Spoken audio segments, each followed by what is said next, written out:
Corona काल में कृषि क्षेत्र ने हमारी अर्थव्यवस्था को मजबूती से संभाले रखा।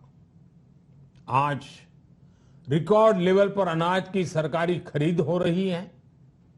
किसानों के बैंक खातों में सीधे पैसे जा रहे हैं।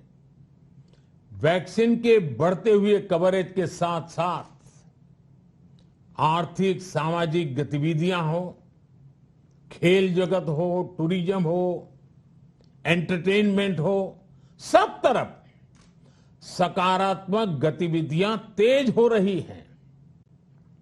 आने वाले त्योहारों का मौसम इसे और गति देगा और शक्ति देगा।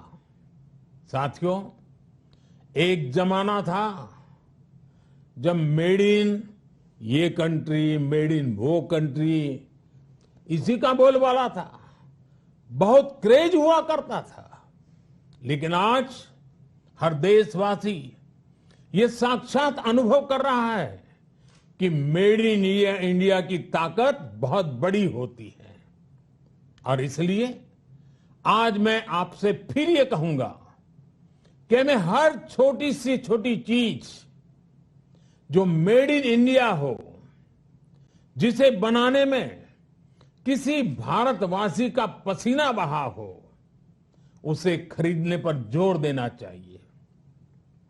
और ये सबके प्रयास से ही संभव होगा।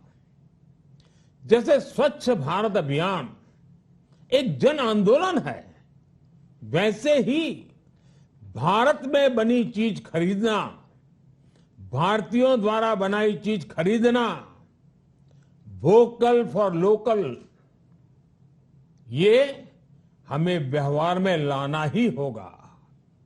और मुझे विश्वास है सबके प्रयास से हम ये भी करके रहेंगे। आप याद करिए,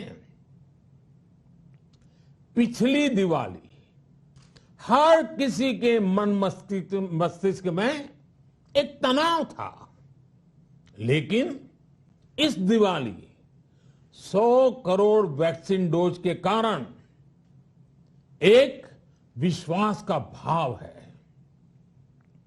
अगर मेरे देश की वैक्सीन मुझे सुरक्षा दे सकती है, तो मेरे देश का उत्पादन, मेरे देश में बने सामान मेरी दिवाली और भी भव्य बना सकते हैं। दिवाली के दौरान बिक्री की एक तरफ और बाकी साल की बिक्री एक तरफ होती है। हमारे यहां दिवाली के समय, त्योहारों के समय बिक्री एकदम बढ़ जाती है। 100 करोड़ वैक्सीन डोज हमारे छोटे छोटे दुकानदारों, हमारे छोटे छोटे उद्यमियों, हमारे रेहड़ी पटरी वाले भाइयों बहनों, सभी के लिए आशा की किरण बनकर आई है। साथियों, आज हमारे सामने अमृत महोत्सव के संकल्प है। तो ऐसे में हमारी ये सफलता हमें एक नया आत्मविश्वास दिलाती है। हम आज कह सकते हैं कि देश बड़े लक्ष्य तय करना और उसे हासिल करना बखूबी जानता है, लेकिन इसके लिए हमें सतत सावधान रहने की जरूरत है।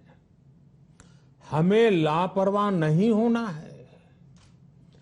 कवच कितना ही उत्तम हो, कवच कितना ही आधुनिक हो, कवच से सुरक्षा की पूरी गारंटी हो, तो भी जब तक युद्ध चल रहा है, हथियार नहीं डाले जाते।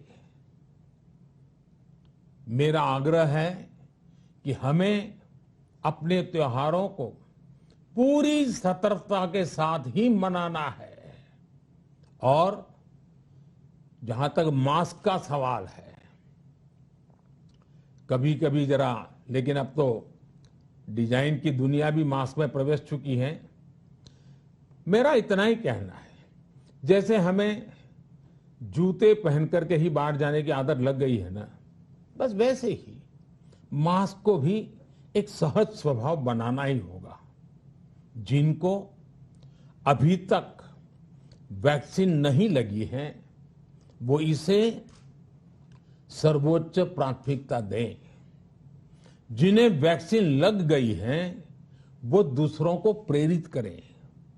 मुझे पूरा भरोसा है कि हम सब मिलकर प्रयास करेंगे तो कोरोना को और जल्द हरा पाएंगे। आप सभी को आने वाले त्योहारों की एक बार फिर बहुत बहुत शुभकामनाएं, बहुत बहुत धन्यवाद।